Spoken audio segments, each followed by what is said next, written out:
क्षितिज्योति आश्रम तरफर जुआंग बस्ती मशारी बंटन। विश्व भातृत्व दिव्यात्मा परिषद क्षितिज्योति आश्रम घटगां शाखा तरफर घटगां ब्लॉक सांतरापुर ग्राम पंचायत अंतर्गत आदिम जनजाति अधिष्ठित कुलाडरा ग्रामर जुआंग लोक मानू मशारी बंटन कराई।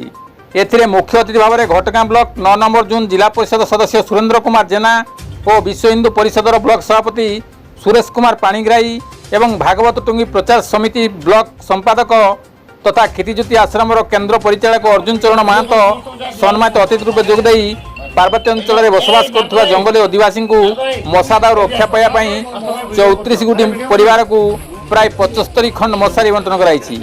कार्यक्रम को संयोजन करते क्षितिज्योति आश्रम केन्द्र संगठक बाबा चरमानंद दास उर्फ प्रताप।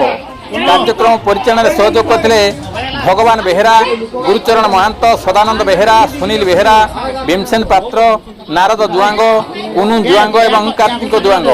गोविंद राउत का रिपोर्ट केडी न्यूज।